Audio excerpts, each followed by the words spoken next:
അപ്പോൾ നമ്മുടെ വിഷയം മനസ്സ് വെക്കുന്ന മാത്രയിൽ വിടുവിക്കുന്ന മാർഗം. അതിന് തെളിവ് പറയാം. അത് പറയാനേ നേരമുള്ളൂ. ലൂക്കോസ് വിശേഷം 23-ാം അധ്യായം 39 വാക്യങ്ങൾ പാസ്റ്ററോട് വായിക്കും. ലൂക്കോസ് വിശേഷം 23:39. യേശു ക്രിസ്തുവിന്റെ മാർഗം മനസ്സ് വെക്കുന്ന മാത്രയിൽ വിടുവിക്കുന്ന മാർഗമാണ്. എവിടെ വെച്ച് മനസ്സ് വെക്കുമോ അവിടെ വെച്ച് വിടുവിക്കുന്ന മാർഗമാണ്. എപ്പോൾ മനസ്സ് വെക്കുമോ അപ്പോൾ വിടുവിക്കുന്ന മാർഗമാണ്. അതിന് നേരമൊന്നും വിഷയമല്ല. അതാണ് പാട്ട് പാടുന്നത്, ഞാൻ കുഞ്ഞാടിന്റെ രക്തത്തിൽ മറഞ്ഞ് രക്ഷിക്കപ്പെട്ട ആക്ഷമത്തിൽ, അല്ലേ? ദാസരുടെ അനക്ഷണത്തിലെന്ന് സെക്കൻഡിൽ വിടുതലാണ്. വായിക്കുമോനെ, വായിച്ചാട്ട് പെട്ടെന്ന് വായിച്ചാട്ട്. തൂക്കിയ ദുഷ്പ്രവൃത്തിക്കാരിൽ ഒരുത്തൻ, നീ ക്രിസ്തു അല്ലയോ, നിന്നെ തന്നെയും ഞങ്ങളെയും രക്ഷിക്ക എന്ന് പറഞ്ഞ് അവനെ ദുഷിച്ചു. മറ്റവനോ അവനെ ശാസിച്ചു, സമശിക്ഷാവിധിയിൽ തന്നെ ആയിട്ടും നീ ദൈവത്തെ ഭയപ്പെടുന്നില്ലയോ? നാമോ ന്യായമായിട്ട് ശിക്ഷ അനുഭവിക്കുന്നു, നാം പ്രവർത്തിച്ചതിന് യോഗ്യമായതല്ലോ കിട്ടുന്നത്. ഇവനോ അരുതാത്തതോ ഒന്നും ചെയ്തിട്ടില്ല എന്ന് പറഞ്ഞു. പിന്നെ അവൻ, യേശുവേ, നീ രാജത്വം പ്രാപിച്ചു വരുമ്പോൾ എന്നെയും ഓർത്തുകൊള്ളണമേ എന്ന് പറഞ്ഞു. യേശു അവനോട്, ഇന്ന് നീ എന്നോട് കൂടെ പറുദീസയിൽ ഇരിക്കും എന്ന് ഞാൻ സത്യമായി നിന്നോട് പറയുന്നു എന്ന് പറഞ്ഞു. ഒരിക്കൽ കൂടെ കൈ ഉയർത്തി വാ തുറന്ന് ശക്തിയോട് ദൈവത്തെ സ്തുതിച്ചാണ്. കാൽവറിയിൽ 3 കുരിശുകൾ, 3 വ്യക്തികൾ. ഒന്ന്, യേശു ക്രിസ്തുവിന്റെ ഒരു സൈഡിൽ ഒരു കള്ളൻ, മറ്റേ സൈഡിൽ കള്ളൻ. കാൽവറിയിലേക്ക് ആ 2 കള്ളന്മാർ ഒന്നിച്ചു പോയെങ്കിലും കാൽവറിയിൽ നിന്നുള്ളവരുടെ യാത്ര വ്യത്യസ്തമായിരുന്നു. ഒരു അന്ത്യനിമിഷത്തും യേശു കർത്താവിനെ ദുഷിച്ച് പരിഹസിച്ച് ആക്ഷേപിച്ച് നരകത്തിലേക്ക് പോയപ്പോൾ മറ്റവൻ അന്ത്യനിമിഷത്തിൽ ഒരൊറ്റ നോട്ടം, ഒരൊറ്റ നിലവിളി പറുദീസയിലേക്ക് പറന്നുപോയി. സെക്കൻഡുകൾ കൊണ്ട് അന്തരീക്ഷം മാറുകയാണ്, അവസ്ഥ മാറുകയാണ്. നിങ്ങൾ നോക്കൂ, കാൽവറി കുരിശിൽ നിന്ന് ശ്രദ്ധിച്ച് പ്രാർത്ഥിച്ചുകൊണ്ടിരിക്കണം. 2 വിളികൾ ഉയരുന്നു. ഒരു വശത്തു നിന്ന് ഒരു വെല്ലുവിളി, മറുവശത്തു നിന്ന് ഒരു നിലവിളി. എന്താണ് വെല്ലുവിളി? നീ ക്രിസ്തു അല്ലയോ, നിന്നെ തന്നെയും ഞങ്ങളെയും രക്ഷിക്കുക, ഇപ്പോൾ ക്രൂശിൽ നിന്ന് ഇറങ്ങി വരിക.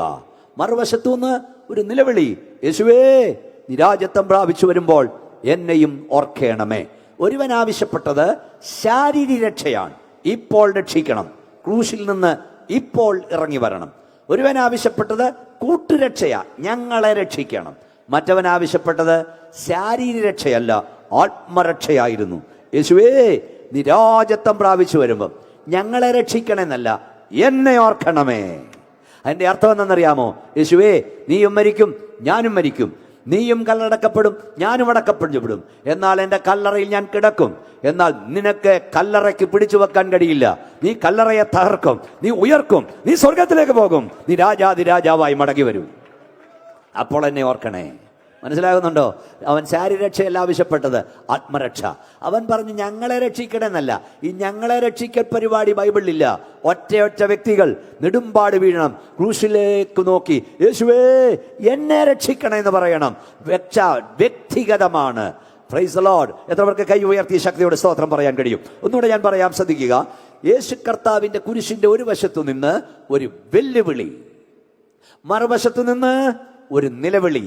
എന്താണ് വെല്ലുവിളി? നീ ക്രിസ്തു അല്ലയോ, നിന്നെ തന്നെയും ഞങ്ങളെയും രക്ഷിക്കുക, ഇപ്പോൾ ക്രൂശിൽ നിന്ന് ചാടി ഇറങ്ങുക. അവൻ ആവശ്യപ്പെട്ടത് ശാരീരക്ഷ. ഇപ്പം ചാടി ഇറങ്ങണം, വാടേ നമുക്കൊന്നിച്ച് താഴേക്ക് പോകാവിടെ എന്നാണ് അവൻ പറഞ്ഞത്.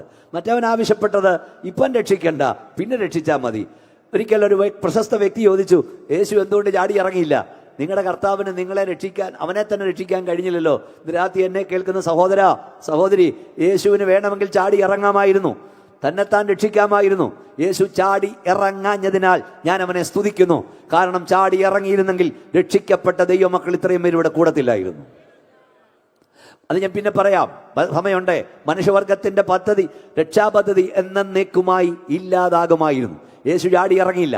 അവർണ്ണനീയമായ കൃപയാൽ സകല മനുഷ്യന്റെയും രക്ഷയ്ക്കായി യേശു ക്രൂശിൽ പടഞ്ഞു മരിക്കുമ്പോൾ ഒരു കള്ളന്റെ വെല്ലുവിളി കേട്ട് വേണേ അവനെ ചാടി ഇറങ്ങാമായിരുന്നു. പക്ഷെ ആ വെല്ലുവിളി കേട്ടവൻ സഹിച്ചവിടെ നിന്നത് നമ്മെ വീണ്ടെടുക്കാൻ വേണ്ടിയായിരുന്നു. നോക്കൂ, ഒന്നുകൂടെ ഞാൻ പറയാം. ലോകത്തിന്റെ 4 കോണിൽ നിന്നും ഇന്ന് 2 വിളികൾ ഉയരുന്നു. ഒന്ന് ഒരു വെല്ലുവിളി, മറുവശത്തൊരു നിലവിളി. എന്താണ് വെല്ലുവിളി? ദൈവം ഉണ്ടെങ്കിൽ, ദൈവത്തിന് ജീവനുണ്ടെങ്കിൽ ഇപ്പോൾ ഇറങ്ങി വരട്ടെ, ദൈവം പ്രവർത്തിക്കട്ടെ. മറുവശം നിലവിളി. ഇന്ന് രാത്രി ഞങ്ങൾ കറിക്കാട്ടുകാരോട് പറയാം, ഞങ്ങളുടെ കർത്താവ് വെല്ലുവിളിയിൽ ഇറങ്ങി വരുന്നവനല്ല. എന്നാൽ തന്റെ കുഞ്ഞുങ്ങൾ നിലവിളിപ്പാൻ തുടങ്ങിയാൽ സ്വർഗം അവിടെ അടങ്ങിയിരിക്കത്തില്ല. ശക്തിയോടെ കൈയടിച്ച് സ്തോത്രം പറഞ്ഞേ. നമ്മുടെ കർത്താവ് വെല്ലുവിളിയിൽ ഇറങ്ങി വരുന്നവനല്ല. ഓ ഹുഡമ റഗുനി ഹതുനിയ, എല്ലാ ദൈവമക്കളും ശക്തിയോടെ കരമടിച്ച് സ്തോത്രം പറ. എന്നാൽ തന്റെ കുഞ്ഞുങ്ങൾ എവിടെ നിലവിളിക്കുമോ സ്വർഗം ചായ്ച്ചിറങ്ങി ഇറങ്ങി വരും. ലോകത്തിന് വെല്ലുവിളിയുണ്ട്, നിലവിളിയുണ്ട്. ദൈവം ഉണ്ടെങ്കിൽ ഇറങ്ങി വരട്ടെ, വെല്ലുവിളിക്കുക. ചില ആളുകൾ ചോദിക്കുന്നു, ദൈവം ഉണ്ടായിട്ട് എന്താ ഇതെന്താ നടക്കുന്നത്? ഈ അടുത്ത കാലത്ത് ഒരു പ്രസിദ്ധനായ നിരീശ്വരവാദി എഴുതി, ദൈവം ഇല്ല, ഇനി ഉണ്ടേ തന്നെ ദൈവത്തിന് പ്രായമായി, ദൈവത്തിന് കണ്ണ് കാണാതായെന്ന്. ഞങ്ങളുടെ ദൈവം ഗതിഭേദത്താൽ ഉള്ള ആച്ഛാദനമുള്ളവനല്ല, അവന് കണ്ണ് കാണാതാകത്തില്ല. പിന്നെന്താ ഇതൊക്കെ കണ്ടിട്ട് മിണ്ടാതിരിക്കുന്നത്? അതിനൊറ്റ മറുപടി, ഇത് ന്യായവിധിയുടെ സമയമല്ല, ഇത് കൃപായുഗമാണ്, ഇത് രക്ഷാദിവസമാണ്. എന്നാൽ ചൂള പോലെ കത്തുന്നൊരു ദിവസം വരും, അന്ന് സകല ദുഷ്പ്രവർത്തിക്കാരും സകല അഹങ്കാരികളും താളടിയാകും. ഇത് കൃപയുടെ യുഗമാണ്. വെല്ലുവിളിയിൽ ദൈവം ഇറങ്ങില്ല, നിലവിളിയിൽ ഇറങ്ങും.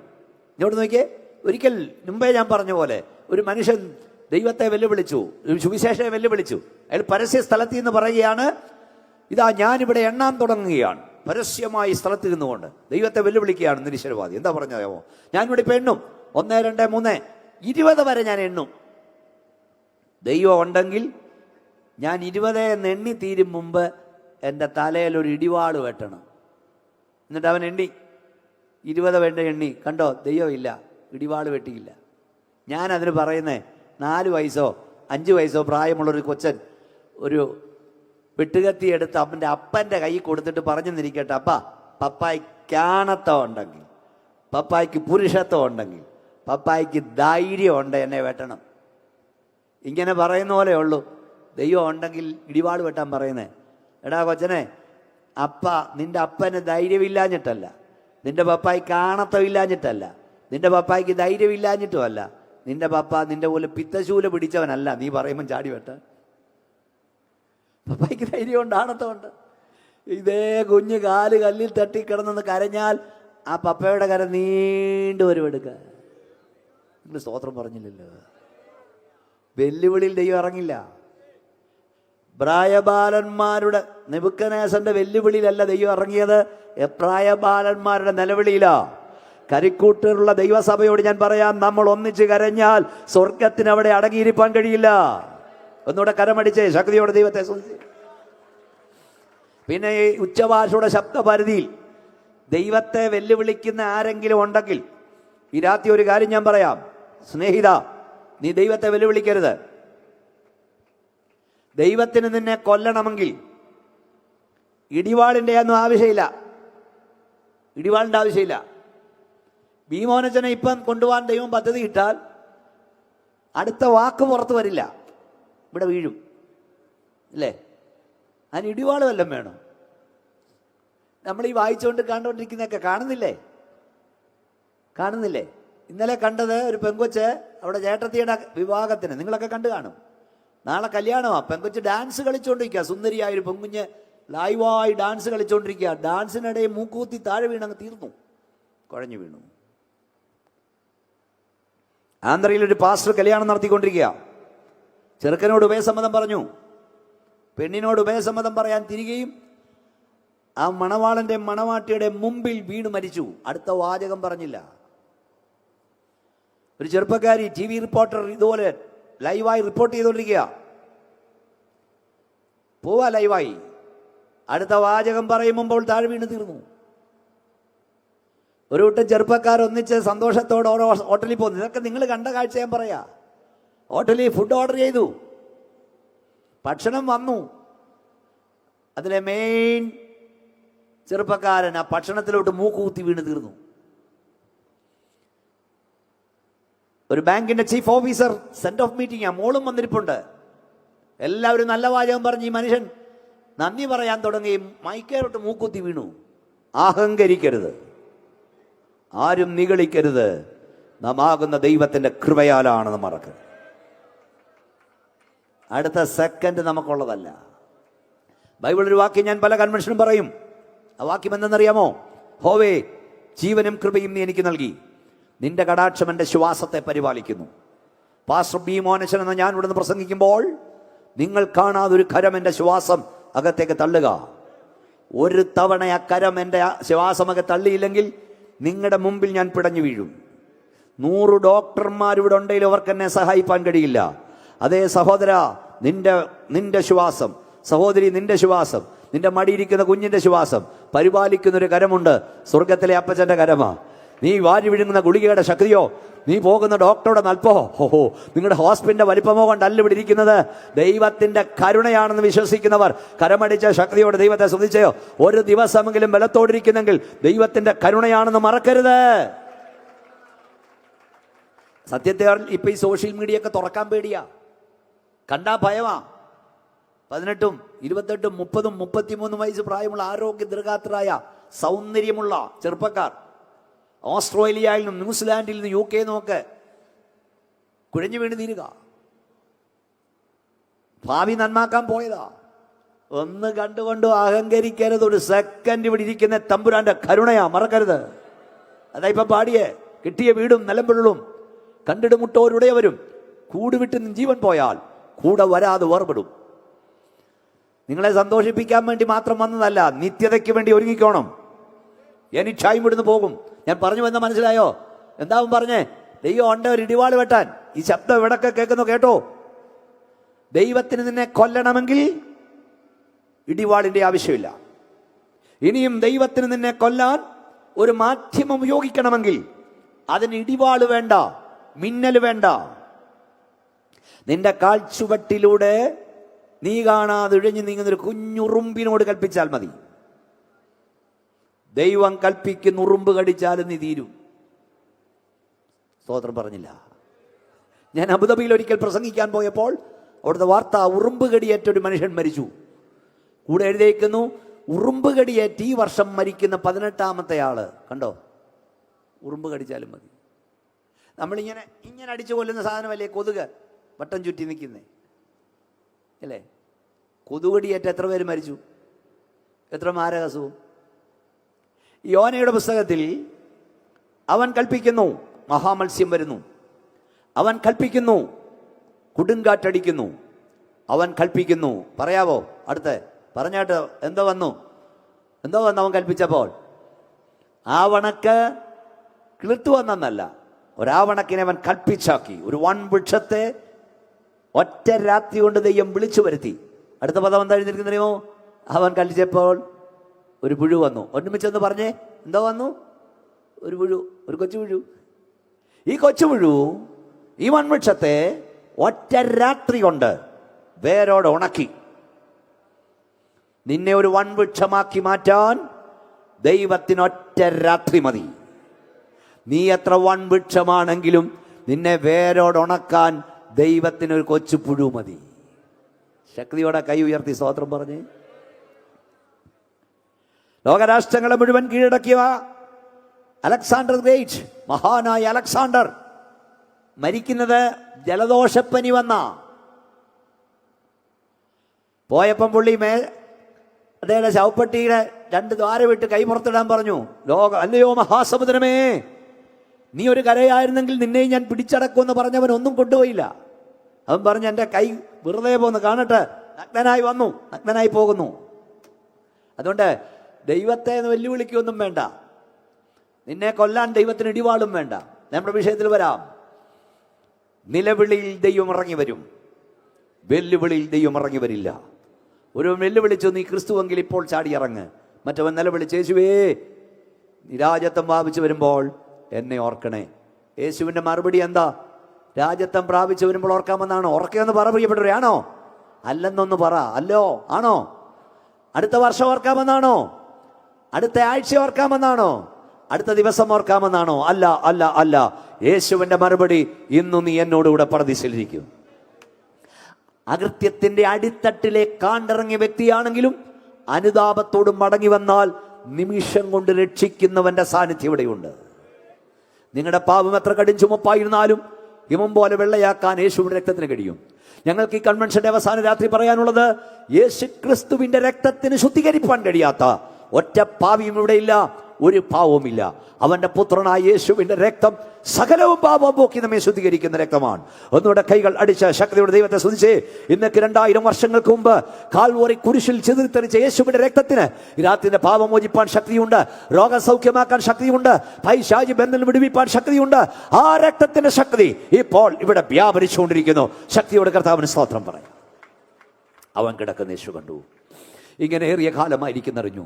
നിനക്ക് സൗഖ്യമാകുവാൻ മനസ്സുണ്ടോ എന്ന് യേശു ചോദിച്ചു. മോനെ വായിച്ച 7-ാം വാക്യം രോഗി അവനോട് പറഞ്ഞു വായിച്ച് നമുക്ക് നിർത്താം.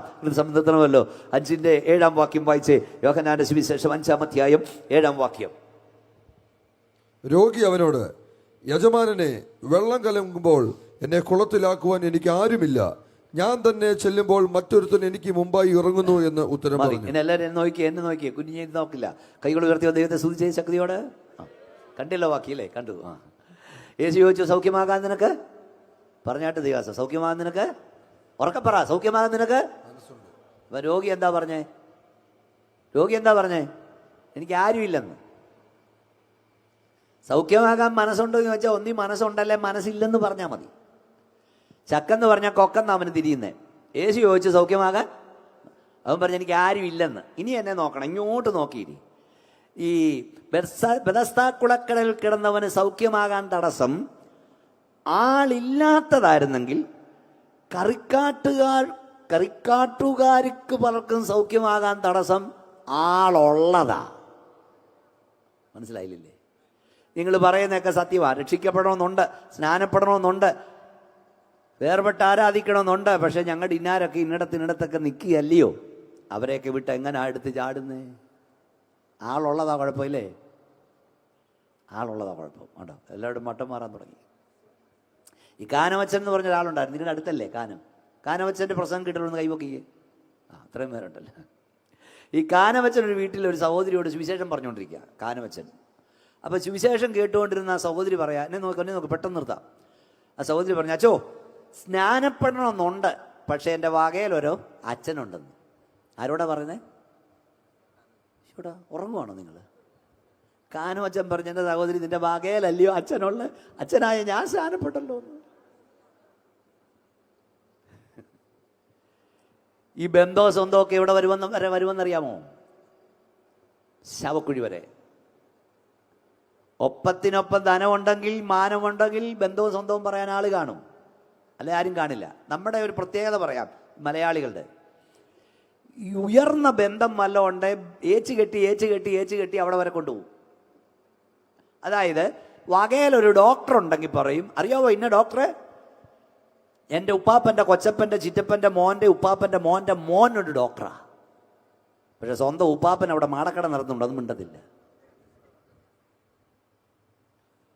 വകയിലൊരു അച്ഛനുണ്ട്, ഇന്ന അച്ഛനെ അറിയാമോ? ഞങ്ങളുടെ ചിറ്റപ്പൻ്റെ കൊച്ചപ്പൻ്റെ ചുറ്റപ്പൻ്റെ ഉപ്പാപ്പൻ്റെ മോൻ്റെ ഉപ്പാപ്പൻ്റെ മോൻ്റെ മോനാ. സ്വന്തം ഉപ്പാപ്പൻ പെട്ടിക്കട നടത്തുന്നുണ്ട്, മിണ്ടത്തില്ല, കുറച്ചില്ല. പക്ഷേ ഈ വേദവസത്തിൽ ഒരു മനോഹര വാക്യമുണ്ട്, 1000 പ്രാവശ്യം പറഞ്ഞാലും മറുപടി വരാത്ത വാക്യം എന്നറിയാമോ? നമ്മുടെ താഴ്ചയിൽ നമ്മെ ഓർത്തവനേ.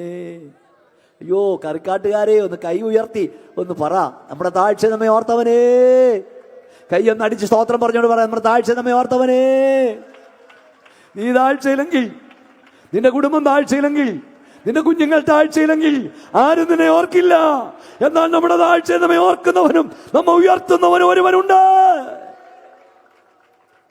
ഒപ്പത്തിന് ധനവും സ്റ്റാറ്റസും എന്താ ബന്ധം പറയും കേട്ടോ. ഞങ്ങളൊക്കെ ഇതൊക്കെ ഒത്തിരി അനുഭവിച്ചവരാ. നീ ബന്ധവും സ്വന്തവും ഒന്നും നോക്കി നിൽക്കരുത്. ഏത് നിമിഷവും മരണം അറസ്റ്റ് ചെയ്യും. ഇവിടുന്ന് പോയവരൊക്കെ ഇന്ന് പോകുന്നും പറഞ്ഞ് ഇറങ്ങിയവരല്ല. ഒരു ദിവസം മുമ്പേ ദൈവകൽപ്പന അനുസരിക്കാൻ കൃപ കിട്ടിയാൽ ഭാഗ്യമാണ്. എനിക്കിവിടെ വന്നിക്കാൻ ദൈവം കൃപ നൽകി. 2021 ജനുവരി മാസം 24-ാം തീയതി കാർഡിയാക് അറസ്റ്റിന്റെ രൂപത്തിൽ മരണം എന്നെ സന്ധിക്കാൻ വന്നതാ.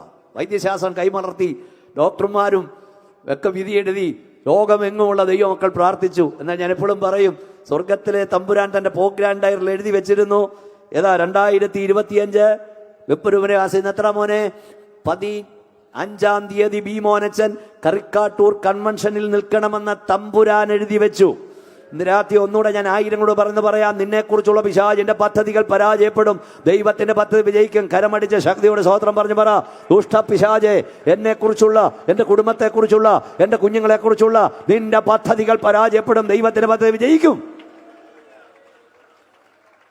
അതുകൊണ്ട് മാനസാന്തരപ്പെട്ടോണം. അതിനുശേഷം എനിക്ക് വീര്യം കൂടി, ഉള്ള കാര്യം പറഞ്ഞിട്ട് ഞാൻ പോവും. ബന്ധം സ്വന്തം വരെ എവിടെ വരെ വരുമെന്നറിയാമോ? ശവക്കുഴി വരെ. ഞാൻ ഒത്തിരി ശവടക്കം, ഞാനൊരു സെൻട്രൽ പാസ്റ്ററുടെയാണ്, ഡിസ്ട്രിക്ട് പാസ്റ്റർ ആയ ഒത്തിരി ശവടക്കം നടത്താം. ഒത്തിരി ഡെഡ് ബോഡി അടക്കാറുണ്ട്. ഇന്ന് രാവിലെ ഉണ്ടായിരുന്നു. എനിക്ക് അസൗകര്യം നിമിത്തം ഞാൻ പോയില്ല, വേറൊരാളെ ഏൽപ്പിച്ചു. അതായത് ഈ ഡെഡ് ബോഡി സെമിത്തേരി കൊണ്ട് അടക്കിയിട്ട് ഇറങ്ങുമ്പോൾ ഞാനൊന്ന് തിരിഞ്ഞു നോക്കും. അതായത് നീ മരിക്കുമ്പോൾ എന്നെ ഇട്ടേച്ചു പോകല്ലേ എന്ന് പറഞ്ഞ് തന്നെത്താൻ ഇടിച്ച് കരയുന്നവൻ നിന്നെ അവിടെ ഇട്ടിട്ട് പോരും. അവസാനം മണ്ണുമെട്ടി മൂടാൻ കുഴിമൂടം മൂടുന്നവനെ കാണൂ, സ്ലാവ് പിടിച്ചിടാൻ കൂലിക്ക് വിളിച്ചവനെ കാണൂ. ഞാൻ തിരിഞ്ഞു നോക്കും, കുറെ പൂക്കൾ കാണും. ആ രാത്രി നീ അവിടെ ഏകനായിരിക്കും. ആ രാത്രി പെയ്യുന്ന മഴ നിന്റെ കുഴിമാടത്തിലേക്ക് പെയ്തിറങ്ങി നിന്റെ ദേഹത്തേക്ക് വീഴും. അങ്ങനെ കൂട്ടുകാർ പിരിഞ്ഞിടും, സോദരർ കൈവിടും, മാതാപിതാക്കളും മറന്നു പോകും. കൂട്ടുകാർ കൈയടിച്ചിടും, സോദരർ കൈവിടും, മാതാപിതാക്കളും മറന്നു പോകും. കൈയടിച്ചേ. മരണത്തിൻ കൂരിരുൾ താഴ്വരാ കഴിവോളോളം പിരിയാതൻ കൂടവേ പാർത്തിയും. കൈയടിച്ചേ. മരണത്തിൻ കൂരിരുൾ താഴ്വരാ കഴിവോളോളം പിരിയാതൻ കൂടവേ പാർത്തിടും. നിത്യമാ സ്നേഹത്തിനാഴമുയരവും നീളവും വീതിയും ആരാഞ്ഞിടാ. നിത്യമാം സ്നേഹത്തിനാഴമുയരവും നീളവും വീതിയും ആരാഞ്ഞിടാം. ഇഷ്ടരിൽ നിന്നെല്ലാം തിരഞ്ഞെടുത്തോ എന്നെ വസിപ്പതീന. ഇഷ്ടരിൽ നിന്നെല്ലാം തിരഞ്ഞെടുത്തോ എന്നെ ശുദ്ധരോടൊത്തു വസിപ്പതീന. പിരിയാത്ത സ്നേഹിത, തീരാത്ത പ്രേമമേ, നീ എന്റെ നിത്യാവകാശമായി. ഓ പിരിയാത്ത സ്നേഹിത, തീരാത്ത പ്രേമമേ, നീ എന്റെ നിത്യാവകാശമേ. ഓ പിരിയാത്ത സ്നേഹിത, തീരാത്ത പ്രേമമേ, നീ എന്റെ നിത്യാവകാശമേ. ഓ പിരിയാത്ത സ്നേഹിത, തീരാത്ത പ്രേമമേ, നീ എന്റെ നിത്യാവകാശമേ. ഓ പിരിയാത്ത സ്നേഹിത, തീരാത്ത പ്രേമമേ, നീ എന്റെ നിത്യവകാശമേ. ഓ പിരിയാത്ത സ്നേഹിത, തീരാത്ത പ്രേമമേ, നീ എന്റെ നിത്യവകാശമേ. ഓ ഈ ഭൂമിയിൽ മാത്രമോ നിത്യായുഗങ്ങളിലും എൻ പ്രേമ കാന്തനായി നീ വന്നിടുമേ. ഈ ഭൂമിയിൽ മാത്രമോ നിത്യായുഗങ്ങളിലും എൻ പ്രേമ കാന്തനായി നീ വന്നിടുമേ. നിത്യമാ സ്നേഹത്തിനാഴമുയരവും നീളവും വീതിയും ആരാഞ്ഞിടാ. നിത്യമാ സ്നേഹത്തിൽ നിന്നെല്ലാം തിരഞ്ഞെടുത്തോ എന്നെ ശുദ്ധരോടൊത്തു വസിപ്പതീന. ഇഷ്ടരിൽ നിന്നെല്ലാം തിരഞ്ഞെടുത്തോ എന്നെ ശുദ്ധരോടൊത്തു വസിപ്പതീന. കൂട്ടുകാർ പിരിഞ്ഞിടും, സോദരർ കൈവിടും, മാതാപിതാക്കളും മറന്നുപോകും. മരണത്തിൻ കൂരിൽ താഴ്വിട കഴിഞ്ഞാലും കൂടെ വരുന്നവൻ യേശു മാത്രമാണ്. കൈ ഉയർത്തിയ ശക്തിയോട് സ്തോത്രം പറയൂ. മനസ്സ് വെച്ചാൽ വിടുതല. ഞാൻ ഈ മനുഷ്യ സ്നേഹത്തെക്കുറിച്ച് എൻ്റെ ആഴവും എൻ്റെ ഒന്നുമില്ലായെക്കുറിച്ച് ഉദാഹരണം പറഞ്ഞിട്ട് നിങ്ങൾ കൂടി പ്രാർത്ഥന നിർത്താം. ഒന്നൊരു കഥയാണ്, ഒന്നൊരു സംഭവമാണ്. എൻ്റെ മുഖത്തോട് നോക്കിയിരുന്നിട്ട് ഒന്ന് കഥ നമ്മളൊക്കെ പഠിച്ചിട്ടുണ്ട്. ഓടയിൽ നിന്നെന്ന് പറഞ്ഞൊരു കഥയുണ്ട് പണ്ട്. അതേ ഒരു സൈക്കിൾ റിക്ഷക്കാരൻ, പാവപ്പെട്ടവൻ സൈക്കിൾ റിക്ഷ നടത്തുകയാണ്, ചവിട്ട്. പണ്ടൊക്കെ നമ്മുടെ പ്രായമുള്ളവരൊക്കെ പഠിച്ചിട്ടുണ്ട്. അങ്ങനെ ഒരു രാത്രി ഇടിയും മഴയുമുള്ള രാത്രിയിൽ സൈക്കിൾ റിക്ഷ ചവിട്ടി വരുമ്പോൾ ഓടയിൽ കിടന്ന് ഒരു കുഞ്ഞ് കരയുന്നു. ഒരു പെറ്റമ്മ പ്രസവിച്ച ഉടനെ ഇട്ടിട്ട് പോയതാണ്. ആ കുഞ്ഞിനെ അയാൾ എടുത്തുകൊണ്ട് പോയി. ഇന്നത്തെ പോലെ പ്രശ്നമൊന്നുമില്ല. അന്ന് അയാൾ വളർത്തി, അയാളുടെ മകളായി മിടുക്കിയാക്കി വളർത്തി. അവൾ കോളേജ് വിദ്യാഭ്യാസമെത്തി. അന്ന് രാവിലെ അവൾ കോളേജിലേക്ക് പോകാൻ തുടങ്ങുമ്പോൾ പറഞ്ഞു, പപ്പാ എനിക്കിന്ന് ഫീസ് കൊടുക്കണം. അയാൾ എന്നെ നോക്കി, പൈസ ഇല്ല. മോനെ പോകണ്ട, ഇവിടെ നിന്നു, നീ വാ, ഓടി ഇവിടെ നിന്നു തീരുക. പൈസ ഇല്ല. അയാൾ രാവിലെ സൈക്കിൾ റിക്ഷയുമായി പോയി. ഒരു ബനിയനും ഒരു കൈലിയൊക്കെ കൊടുത്ത് സൈക്കിൾ റിക്ഷ ആഞ്ഞ് ചവിട്ടി. അന്ന് ഫീസൊക്കെ സംഘടിപ്പിച്ച് വേർത്ത് കീറി കോളേജിൽ ചെന്നു.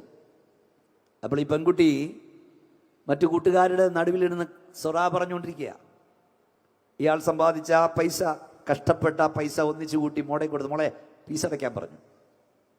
ഈ വേർത്ത് വന്ന മനുഷ്യൻ, കോലം കെട്ട മനുഷ്യൻ, എല്ലുന്തിയ മനുഷ്യൻ, കവളൊട്ടിയ മനുഷ്യൻ, കണ്ണുകുടിഞ്ഞ മനുഷ്യൻ പൈസ കൊടുത്ത് തിരികെ പോകുമ്പം കൂട്ടുകാരികൾ അവളോട് ചോദിച്ചു, വന്നത് ആരാന്ന്?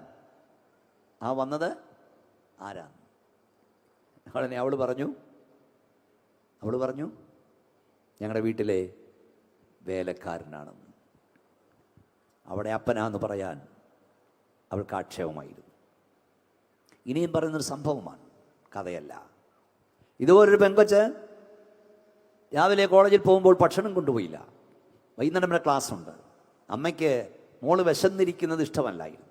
അമ്മ ഭക്ഷണമൊക്കെ റെഡിയാക്കി കോളേജിലേക്ക് ചെന്നു. ഉച്ച കഴിഞ്ഞപ്പോൾ മറ്റേ പെൺകുട്ടിയെപ്പോലെ ഇവളും കൂട്ടുകാരുടെ നടുവിൽ നിന്ന് തമാശ പറഞ്ഞുകൊണ്ടിരിക്കുമ്പോൾ അമ്മ ചെല്ലുന്നത്. ഈ അമ്മയ്ക്കൊരു പ്രത്യേകതയുണ്ട്. അമ്മയുടെ ഒരു വശം മുഖം പൊള്ളലേറ്റതാണ്, വിരൂപമാക്കപ്പെട്ടതാണ്. പൊള്ളലേറ്റ മുഖമാണ്. ഈ അമ്മ അവിടെ ചെന്ന് ഭക്ഷണം കൊടുത്ത് മടങ്ങുമ്പോൾ ഇവിടെ കൂട്ടുകാരികളും ചോദിച്ചു, വന്നത് ആരാടിയെന്ന്. മുഖത്ത് പൊള്ളലുള്ള അമ്മയാണെന്ന് പറയാൻ അവൾക്ക് ആക്ഷേപം. അവളും പറഞ്ഞു, എന്തോ പറഞ്ഞു, ഇത് ഞങ്ങളുടെ വീട്ടിലെ വേലക്കാരിയാണ്. ആ അമ്മ അത് കേട്ടു. അന്ന് വൈകിട്ട് ഈ മോള് വീട്ടിൽ വന്നപ്പോൾ ആ അമ്മ പെറ്റതള്ള പറഞ്ഞു, മോളെ ഞാൻ നിനക്ക് ഭക്ഷണം തരാൻ വന്നപ്പോൾ നിന്റെ കൂട്ടുകാരികൾ ഞാൻ ആരാന്ന് ചോദിച്ചപ്പോൾ ഞാൻ നിന്റെ വേലക്കാരിയാന്ന് പറയുന്നു. ഞാൻ കേട്ടു. ശരിയാണ്, എനിക്ക് നിന്റെ അത്രയും സൗന്ദര്യമില്ല. പക്ഷേ മോളെ, ഞാൻ വിരൂപയാകാനും നീ സുന്ദരിയായിരിക്കാനും ഒരു കാരണമുണ്ട്. നീ ഇതുവരെ അറിഞ്ഞിട്ടില്ല, നിന്നോട് ഞാൻ പറഞ്ഞിട്ടില്ല, നീ അറിയണം. പണ്ട് നമ്മുടെ വീടൊരു കുഞ്ഞ് കുടിലായിരുന്നു. നിന്നെ ഒരു തുണിത്തൊട്ടിലിൽ ഉറക്കിക്കിടത്തിയിട്ട് അങ്ങേ അയ്യത്ത് ദൂരെ വെള്ളം കോരാൻ ഞാൻ പോയി. പക്ഷെ നമ്മുടെ അടുപ്പിൽ നിന്ന് എങ്ങനെയോ തീ പടർന്ന് നമ്മുടെ കുടിലിനെ വിഴുങ്ങുവാൻ തുടങ്ങി. ഞാൻ വരുമ്പോൾ കാണുന്ന ആളിക്കത്തുന്ന തീയാണ്. നമ്മുടെ നാട്ടുകാർ മുഴുവൻ അവിടെ കൂടിയിട്ടുണ്ട്. പക്ഷെ അവരാരും അകത്തേക്ക് കയറിയില്ല.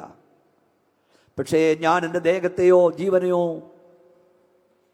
ഓർക്കാതെ ഞാൻ കുടിലേക്ക് പാഞ്ഞു വന്നു. തൊട്ടിൽ കിടന്ന് നിന്നെ എൻ്റെ മാറോട് ചേർത്തെടുത്തു. തീയുടെ മണമേശ നിന്നെ ഞാൻ പുറത്തു കൊണ്ടുവന്നു. അപ്പോഴേക്കും എൻ്റെ ദേഹത്ത് തീ പിടിച്ചു, എൻ്റെ വസ്ത്രം തീ പിടിച്ചു, ഞാൻ പൊള്ളലേറ്റു. ചില ആഴ്ചകൾ ഞാൻ ഹോസ്പിറ്റലിൽ കിടന്നു, ഞാൻ രക്ഷപ്പെട്ടു. മോളെ, നീ സുന്ദരിയേഴിപ്പാൻ കാരണം ഞാൻ നിനക്ക് വേണ്ടി വിരൂപയായതുകൊണ്ടാണ്. എൻ്റെ വിരൂപതയാണ് നിന്റെ സൗന്ദര്യം.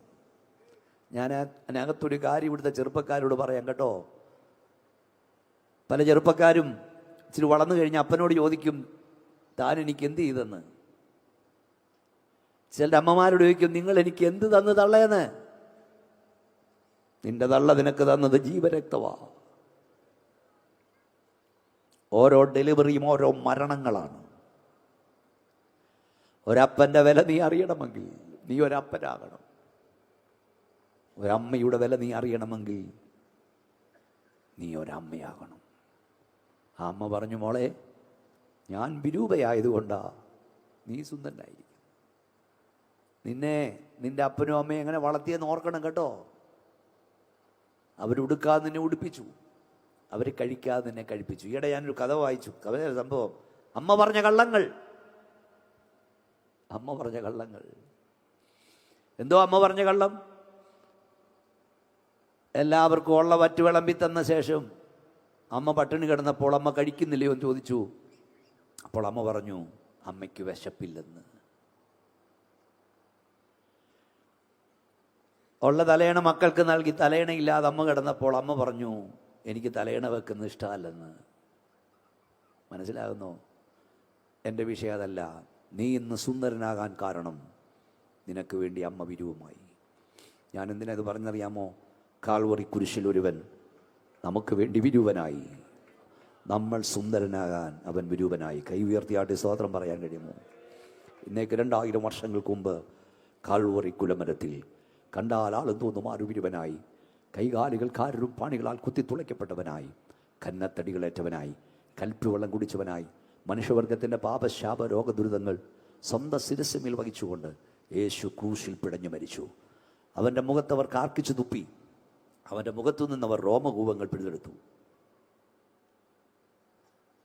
സൂര്യൻ ശക്തിയോട് പ്രകാശിക്കുന്ന മുഖമുള്ള നസ്രയനായ യേശുവിൻ്റെ മുഖത്തു നിന്ന് മനുഷ്യക്കീടങ്ങൾ രോമകൂപങ്ങൾ പിഴുതെടുത്തു. അവൻ്റെ മുഖം വീര് വന്ന് വീർത്തു, പീവത്സമായി. ആ മുഖത്തേക്ക് മനുഷ്യക്കീടങ്ങൾ കാർക്കിച്ചു തുപ്പി. അവൻ്റെ കണ്ണിലും മൂക്കിലും വായിലും മനുഷ്യരുടെ കഫം തളം കെട്ടിക്കിടക്കുന്നു. അവൻ്റെ തലയിൽ മുൾക്കിരീടം വെച്ച് ആഞ്ഞടിച്ചു. അവൻ്റെ തലയോടുകൾ പൊട്ടി തലച്ചോറിലേക്ക് മുൾക്കിരീടം ആഞ്ഞിറങ്ങി. അവൻ്റെ കണ്ണുകൾ നനച്ചുകൊണ്ട് രക്തം താഴേക്കൊഴുകി. സഹോദരാ സഹോദരി, നിന്റെ കണ്ണിൽ ഒരു തുള്ളി രക്തം വീണാൽ എത്ര വലിയ നീറ്റലാണ്. യേശുവിൻ്റെ കണ്ണ് നനച്ച് രക്തം ഒഴുകിയപ്പോഴും അവനത് കൈയെടുത്ത് തുടയ്ക്കാൻ കഴിഞ്ഞില്ല. യേശു നിനക്ക് വേണ്ടി ക്രൂശിൽ മരിച്ചു. എൻ പേർക്ക് യേശു മരിച്ചെന്നു ഞാൻ വിശ്വസിക്കുന്നു. എൻ പേർക്ക് യേശു മരിച്ചെന്നു ഞാൻ വിശ്വസിക്കുന്നു. പാപമെന്നിൽ നിന്നു നീക്കാൻ യേശു രക്തം ചിന്തി. യേശു അവനോട് ചോദിച്ചു, നിനക്ക് സൗഖ്യമാകാൻ മനസ്സുണ്ടോ? അവൻ പറഞ്ഞു, എനിക്ക് ആരുമില്ല. യേശു പറഞ്ഞു, കിടക്കെടുത്ത് നടക്കാം. യേശു പറഞ്ഞ മാത്രയിൽ വിടുതൽ വ്യാപരിച്ചു, സൗഖ്യം വ്യാപരിച്ചു. അവൻ എഴുന്നേറ്റ് നടന്നു. അടുത്ത വാക്യത്തിൽ കാണുന്നത് പറയാൻ നേരമില്ല. യേശു പിന്നെ അവനെ കണ്ട ദേവാലയത്തിലാണ്. 2ാം വാക്യം നമ്മൾ വായിച്ചാൽ അവൻ കിടന്നത് കുരുടൻ്റെ കൂടെ, മുടന്തൻ്റെ കൂടെ, പക്ഷപാതക്കാരൻ്റെ കൂടെ, ക്ഷയരോഗിയുടെ കൂടെ. ഇങ്ങനെ വലിയ കൂട്ടം ആളുകളെല്ലാം വലിയ കൂട്ടം നോക്കുന്നവരാ. പക്ഷെ കൂടെ കിടക്കുന്ന ആരാണ് നോക്കണം? ക്ഷയരോഗികൾ, മുടന്തർ. അങ്ങനെ വലിയ കൂട്ടത്തിൽ കിടന്നു. പക്ഷേ യേശു സൗഖ്യമാക്കിയവൻ പിന്നെ മുടന്തൻ്റെ കൂടെ കിടന്നില്ല, പിന്നെ ക്ഷയരോഗിയുടെ കിടന്നില്ല. വിടുതൽ ലഭിച്ചവൻ വിടുതൽ ലഭിച്ചോടൊപ്പം ദൈവത്തെ ആരാധിക്കണം. കൃപ ലഭിച്ച മറിയ, കൃപ ലഭിച്ച എലിസബത്തിനെ തേടിപ്പോയ പോലെ അവനവിടെ ആരാധിക്കുകയാണ്. മനസ്സ് വെക്കുന്ന മാത്രം വിടുതൽ. ഈ രാത്രി മനസ്സുണ്ടോ? കർത്താവ് വിടുവിക്കും, സൗഖ്യമാക്കും, നിന്റെ തലമുറ രക്ഷിക്കും. പക്ഷെ നീ മനസ്സ് വെക്കണം. എല്ലാവർക്കും എഴുന്നേൽക്കാം, ആരും ഇവിടുന്ന് പോകരുത്. എല്ലാവർക്കും ദിവസം എഴുന്നേറ്റ് നിൽക്കാം. 38 വർഷമായി ബെഥസ്ദാ കുളക്കട വിൽക്കുന്ന രോഗിയെ തേടിയെത്തിയ യേശു, പട്ടണത്തിലേക്കും പാപിനിയായ സ്ത്രീയെ തേടി അവിടെ എത്തിയ യേശു, സുഖാർ എന്ന പട്ടണത്തിലെത്തിയ യേശു, ഗതദേശത്തെ പൂദരസനെ തേടി അവിടെ എത്തിയ യേശു ഇന്ന് രാത്രിയിൽ ഇവിടെ വന്നിട്ടുണ്ട്. നിന്നെ വിടുവിപ്പാൻ, നിന്നെ രക്ഷിപ്പാൻ, നിന്റെ കുടുംബത്തെ ഉദ്ധരിപ്പാൻ, നിന്റെ തലമുറ വിടുവിപ്പാൻ അവന് മനസ്സുണ്ട്. എന്നാൽ നിനക്ക് മനസ്സുണ്ടോ? മനസ്സുണ്ടെ വിടുവിക്കും. ഒരു കൈ നെഞ്ചോടി ചേർത്ത് പിടിച്ചാട്ട് മറുകര സ്വർഗത്തിലേക്ക് ഒന്ന് ചേർത്തി പിടിച്ചേ. ഇമ്മാനുവേൽ നിന്നൊഴുകും രക്തം, ഇമ്മാനുവേൽ തൻ സംഗതിൽ നിന്നൊഴുകും രക്തം, പാപകര നീങ്ങുമാതിൽ ഓങ്ങി തീർന്നാരും, പാപകര നീങ്ങുമാതിൽ കൈകൾ സ്വർഗത്തിലേക്ക് ഉയർത്തിപ്പിടിച്ച് ആരും എൻ പേർക്ക് യേശു മാറിച്ചെന്നു ഞാൻ വിശ്വസിക്കുന്നു. എൻ പേർക്ക് യേശു മാറിച്ചെന്നു ഞാൻ വിശ്വസിക്കുന്നു. പാപമെന്നിൽ നിന്നു നീക്കാൻ യേശു രക്തം ചിന്തി. എല്ലാ കാര്യങ്ങളും താഴ്ത്തിയിട്ടാണ് എൻ പേർക്ക് യേശു, എൻ പേർക്ക് യേശു മരിച്ചു. അവന്റെ പുത്രനായ യേശുവിന്റെ രക്തം സകല പാവവും പോക്കി ശുദ്ധീകരിക്കും. ഈ രാത്രി രക്ഷിക്കുന്ന യേശുവിടെ ഉണ്ട്, വിടുവിക്കുന്ന യേശുവിടെ ഉണ്ട്, സൗഖ്യമാക്കുന്ന യേശുവിടെ ഉണ്ട്. യേശുവിന്റെ അത്ഭുതങ്ങളിൽ വെച്ച് ഏറ്റവും വലിയ അത്ഭുതം രോഗശാന്തിയല്ല, ഭൂതശാന്തിയല്ല, പാപശാന്തിയാണ്. ആദ്യം പ്രാപിക്കേണ്ടത് പാപശാന്തിയാണ്. യേശുവേ, നീ എന്നെ കഴുകണമേ, നീ എന്നെ വിശുദ്ധീകരിക്കണമേ, നിന്റെ രക്തത്താൽ എന്നെ കഴുകണമേ എന്ന് എത്ര പേർ പ്രാർത്ഥിക്കും? ഒന്നിച്ചൊന്ന് യേശുവേ എന്ന് വിളിച്ചാട്ട്, എല്ലാവരും ചേർന്ന് വിളിച്ചാട്ട്, യേശുവേ എന്നെ വിടുവിക്കണമേ, എന്നെ കഴുകണമേ, നമ്മുടെ രക്തത്താൽ എന്നെ വിശുദ്ധീകരിക്കണമെന്ന് പ്രാർത്ഥിക്കുന്നവർ നിങ്ങളുടെ വലതുകരം സ്വർഗത്തിലേക്ക് ഉയർത്തിപ്പിടിക്കുക. ഞാൻ നിങ്ങൾക്ക് വേണ്ടി പ്രാർത്ഥിക്കാം. അവന്റെ പുത്രനായ യേശുവിന്റെ രക്തം സകല പാവം പോക്കി ശുദ്ധീകരിക്കുന്ന രക്തമാണ്. ആ രക്തത്തിന്റെ ശക്തി ഇപ്പോൾ ഇവിടെ വ്യാപരിക്കുന്നുണ്ട്. കർത്താവിന്റെ കരം നിങ്ങളെ തൊടുന്ന രാത്രിയാണ്. കർത്താവേ, സൗഖ്യപിതാവേ, ആഴമേറിയ സമർപ്പണത്തോട് ഉയർത്തപ്പെടുന്ന കരങ്ങൾക്കായി ഞാൻ സ്തുതിക്കുന്നു. അവിടുത്തെ പുത്രന്റെ സകല പാവം പോക്കി ശുദ്ധീകരിക്കുന്ന രക്തമാണ്. നിങ്ങൾക്ക് 2000 വർഷങ്ങൾക്ക് മുമ്പ് കാൽവറി ചിതറിത്തെറിച്ച യേശുവിന്റെ രക്തത്തിന് ഞങ്ങളുടെ പാപം മോചിപ്പാൻ ശക്തിയുണ്ട്. ആ രക്തത്തിന്റെ ശക്തി ഇപ്പോൾ ഇവിടെ വ്യാപരിക്കട്ടെ. കർത്താവേ, നിന്റെ കരം നിന്റെ മക്കളെ തൊടണമേ, ഒരിക്കൽ കൂടെ ഞങ്ങളെ കഴുകണമേ, ഒരിക്കൽ കൂടെ വിശുദ്ധീകരിക്കണമേ, നിന്റെ വരവിനായി ഞങ്ങളെ ഒരുക്കണമേ. നിന്റെ സമാധാനം ഞങ്ങളിൽ വ്യാപരിക്കട്ടെ. നിന്റെ കരം ഞങ്ങളെ തൊടുന്നോർത്ത് സ്തോത്രം. യേശുവിന്റെ നാമത്തിൽ തന്നെ എല്ലാവരും കൈ ഒന്നുയർത്തിയ ശക്തിയോടെ ആട്ടി ദൈവത്തെ സ്തുതിച്ചാട്ട്. കരങ്ങൾ താഴ്ത്തിയിടാം. എല്ലാ കണ്ണും അടച്ചിരുന്നാട്ട്. ആരും കണ്ണു തുറന്ന് നോക്കരുത്. എല്ലാവരും കണ്ണടച്ചാട്ട്. ഞാൻ രോഗികൾക്ക് വേണ്ടി പ്രാർത്ഥിക്കാൻ പോകുകയാണ്. എല്ലാവരും പ്രാർത്ഥിക്കണം. പ്രിയപ്പെട്ട സഹോദരങ്ങളെ, സഹോദരിമാരെ, ആർക്കും മാറ്റം വരുത്താൻ കഴിയാത്തവനെ മാറ്റം കഴിത്താൻ കഴിവുള്ള യേശു ഇവിടെ വന്നിട്ടുണ്ട്. നിങ്ങളുടെ പ്രിയപ്പെട്ട ഭർത്താവ് ഒരു കുടിയനാണോ, മദ്യപാനിയാണോ, ഒഴിവിപ്പാൻ യേശുവിന് കഴിയും. നിങ്ങളുടെ മകൻ ഒരു മദ്യപാനിയാണോ, ഒഴിവിപ്പാൻ യേശുവിന് കഴിയും. സമാധാനം നിങ്ങളുടെ വീട്ടിലില്ലയോ, യേശുവിന് സ്വസ്ഥത തരുവാൻ കഴിയും. യേശുവിനേ കഴിയൂ. അവൻ്റെ കരം ഇന്ന് രാത്രി ഇവിടെ വ്യാപരിപ്പാൻ പോകുകയാണ്. ഞാൻ നിങ്ങൾക്ക് വേണ്ടി പ്രാർത്ഥിക്കാൻ പോകുകയാണ്. ശ്രദ്ധിച്ചു കേട്ടാട്ട്. ഞാൻ രോഗിയാണ്, എനിക്ക് വേണ്ടി പ്രാർത്ഥിക്കണമെന്ന് പ്രാർത്ഥന ഞാൻ പ്രാർത്ഥിക്കും. അതിനു മുമ്പ് ഒരു ചോദ്യം. നിങ്ങൾക്കൊരവസരം തന്നില്ലെന്ന് ഞാൻ വരരുത്. ശ്രദ്ധിച്ചു കേൾക്കൂ. ഇവിടെ വന്നിരിക്കുന്ന ഏറിയ പങ്ക് രക്ഷിക്കപ്പെട്ട ദൈവമക്കളാണ്. രക്ഷിക്കപ്പെട്ടവൻ പിതാവിൻ്റെയും പുത്രൻ്റെയും പരിശുദ്ധാത്മാവിൻ നാമത്തിൽ നിമജ്ഞന സ്നാനം സ്വീകരിക്കണം. യേശു 30-ാമത്തെ വയസ്സിൽ യോഹന്നാനാൽ യോർദാൻ നദിയിൽ സ്നാനപ്പെട്ടു. യേശു സ്നാനപ്പെട്ട നിന്നേക്കാൾ പാപിയായിട്ടല്ല, നീ അനുഗമിപ്പാൻ നല്ലൊരു മാതൃക കാണിക്കുകയായിരുന്നു. ഈ രാത്രി നിങ്ങൾ സ്നാനപ്പെടാൻ വേണ്ടിയല്ല, എൻ്റെ മരണത്തിന് മുമ്പ് അല്ല യേശുവിൻ്റെ വരവിന് മുമ്പ് ദൈവം ഒരവസരം എനിക്ക് തന്നാൽ ഞാൻ യേശുവിനെ ജലത്തിൽ സാക്ഷിക്കും. ഞാൻ യേശുവിനോട് ചേരുവാൻ സ്നാനമേൽക്കും. തടസ്സം മാറാൻ എനിക്ക് വേണ്ടി പ്രാർത്ഥിക്കണമെന്ന് കണ്ണടച്ച്. രക്ഷിക്കപ്പെട്ടിട്ടും സ്നാനപ്പെടാത്ത ആരെങ്കിലും ഇവിടെ ഉണ്ടെങ്കിൽ, പിതാവിൻ്റെയും പുത്രൻ്റെയും പരിശുദ്ധാത്മാവിൻ നാമത്തിൽ നിമജ്ഞന സ്നാനം സ്വീകരിക്കാത്ത ആരെങ്കിലും ഇവിടെ ഉണ്ടെങ്കിൽ, നിങ്ങൾക്കതിന് ആഗ്രഹമുണ്ടെങ്കിൽ ഞാൻ നിങ്ങൾക്ക് വേണ്ടി പ്രാർത്ഥിക്കാം. 2025 വേണ്ടി പ്ലാനും പദ്ധതിയും തയ്യാറാക്കി പലർക്കും 2024 അവസാനം കാണാൻ കഴിഞ്ഞില്ല. ദൈവം നിങ്ങളുടെ ആയുസ് ദീർഘമാക്കി ഈ ഗ്രൗണ്ടിൽ നിങ്ങളെ കൊണ്ടുവന്നു. നിങ്ങൾ വന്നതല്ല, ദൈവം കൊണ്ടുവന്നു. എനിക്ക് ദൈവകൽപ്പന അനുസരിപ്പാൻ മനസ്സുണ്ട്. എൻ്റെ മരണത്തിന് മുമ്പ് അല്ല, എൻ്റെ യേശുവിൻ്റെ വരവ് മുമ്പ് ദൈവം ഒരവസരം നൽകിയാൽ ഞാൻ യേശുവിൻ പൈതലായി ജീവിക്കും. എൻ്റെ കൽപ്പന അനുസരിക്കും. എനിക്ക് വേണ്ടി പ്രാർത്ഥിക്കണം. തടസ്സം മാറാൻ എനിക്ക് വേണ്ടി പ്രാർത്ഥിക്കണമെന്ന് രക്ഷിക്കപ്പെട്ടിട്ടും സ്നാനപ്പെടാത്ത ആരെങ്കിലും ഉണ്ടെങ്കിൽ, നിങ്ങൾക്കതിന് ആഗ്രഹമുണ്ടെങ്കിൽ നിങ്ങളുടെ കൈകൾ ഉയർത്തിപ്പിടിക്കാം. ഞാൻ നിങ്ങൾക്ക് വേണ്ടി പ്രാർത്ഥിക്കാം. നന്നായി കൈ ഉയർത്തിപ്പിടിക്കണം. ആ കരങ്ങളെയൊക്കെ ദൈവം അനുഗ്രഹിക്കട്ടെ. നന്നായി. ചെറുപ്പക്കാരോ പ്രായമായവരോ യേശുവിനോട് ചേരാൻ ആഗ്രഹിക്കുന്നവർ, സ്നാനപ്പെടാൻ ആഗ്രഹിക്കുന്നവർ നന്നായി കൈ ഉയർത്തിപ്പിടിച്ചാൽ നിങ്ങൾക്ക് വേണ്ടി ഞാൻ പ്രാർത്ഥിക്കുന്നു. സ്വർഗ്ഗം ഇന്ന് രാത്രി സന്തോഷിക്കുന്നു. അനേക കരവോട് നന്നായി കരം ഉയർത്തു. കാൽവറി കുരിശിൽ നിനക്ക് വേണ്ടി അവൻ കൈകൾ ഏൽപ്പിച്ചു കൊടുത്തു. യേശുവിനെ സ്വീകരിപ്പാൻ നിന്റെ കൈ വരില്ലേ? ഞങ്ങളുടെ കർത്താവേ, സ്വർഗ്ഗപിതാവേ, അവിടുത്തെ കൽപ്പന അനുസരിപ്പാൻ മനസ്സുണ്ടായിട്ടും കഴിയാത്തവരോട് ഞാൻ പ്രാർത്ഥിക്കുന്നു. യേശുവിന്റെ നാമത്തിൽ തടസ്സങ്ങൾ മാറാൻ ഞാൻ കൽപ്പിക്കുന്നു. അങ്ങ് ജലത്തിൽ സാക്ഷിച്ച് വേർപാണ്ട് വിശുദ്ധിയിൽ അങ്ങ് ആരാധിപ്പാൻ നിന്റെ കുഞ്ഞുങ്ങൾക്ക് നീ കൃപ നൽകണം. നിന്റെ കരവരെ തൊടുന്നോർത്ത് സ്തോത്രം. യേശുവിൻ നാമത്തിൽ തന്നെ കൈകൾ താഴ്ത്തിയിടാം. ഞാൻ രോഗിയാണ്, എനിക്ക് വേണ്ടി പ്രാർത്ഥിക്കണം. രോഗസൗഖ്യം ആവശ്യമുള്ളവർ കരമുയർത്തിപ്പിടിക്കാം. കടഭാരത്തിൽ വിടുതൽ ആഗ്രഹിക്കുന്നവർ കരമുയർത്തിപ്പിടിക്കാം. തലമുറകൾക്ക് വേണ്ടി പ്രാർത്ഥന ആവശ്യമുള്ള കരമുയർത്താം. നിങ്ങളുടെ പ്രിയപ്പെട്ടവന്റെ മാനസാന്തരം ആവശ്യമുണ്ടെങ്കിൽ ഈ രാത്രി അവനായിരിക്കുന്ന ദൈവകരം തൊടും. നിങ്ങൾക്ക് നിങ്ങളാൽ ഉപേക്ഷിപ്പാൻ കഴിയാത്ത ഏത് ദുശീലത്തിൽ നിന്നും നിങ്ങളെ വിടുവിപ്പാൻ കഴിയുള്ള യേശുവിന്റെ സാന്നിധ്യം ഇവിടെ ഉണ്ട്. നന്നായി കൈ ഉയർത്തിപ്പിടിക്കൂ. ഞങ്ങൾ പ്രാർത്ഥിക്കാൻ പോകുകയാണ്. ഞങ്ങൾ വാഴ്ത്തപ്പെട്ട കർത്താവേ, സ്വർഗീയ പിതാവേ, ഇന്ന് രാത്രി ഞങ്ങൾ ഒന്നിച്ച് പ്രാർത്ഥിക്കുന്നു. ഈ കരങ്ങൾ ഉയർത്തിയ നിന്റെ കുഞ്ഞുങ്ങളുടെ വേദന, നിന്റെ കുഞ്ഞുങ്ങളുടെ കഷ്ടപ്പാട്, കർത്താവേ, രോഗം, ദുഃഖം ഞങ്ങൾക്ക് അറിഞ്ഞുകൂടാ, അങ്ങക്കറിയാം. നിങ്ങൾ ഭൂമിയിൽ ബന്ധിക്കപ്പെട്ടിരിക്കും, നിങ്ങൾ അഴിക്കപ്പെടുമെന്ന് നസ്രയനായ യേശുവിന്റെ അധികാരമുള്ള നാമത്തിൽ ഈ ജനത്തിനു വേണ്ടി ഇപ്പോൾ ഞങ്ങൾ പ്രാർത്ഥിക്കുന്നു. സ്വർഗത്തിലും ഭൂമിയിലും അധികാരം പ്രാപിച്ച നസ്രയനായ യേശുവിന്റെ അധികാരമുള്ള നാമത്തിൽ ഇപ്പോൾ ഈ ഗ്രൗണ്ടിൽ വിടുതൽ വ്യാപരിക്കട്ടെ, സൗഖ്യം വ്യാപരിക്കട്ടെ. രോഗാത്മാവെ വിട്ടുമാറുക, ദോഷ്ടാത്മാവെ വിട്ടുമാറുക, അന്ധകാര വ്യാപാരമേ വിട്ടുമാറുക. ഈ ജനം സ്വതന്ത്രരാകട്ടെ. നിന്റെ കരമരെ തൊട്ടതിനായി സ്തോത്രം. യേശുവിൻ നാമത്തിൽ തന്നെ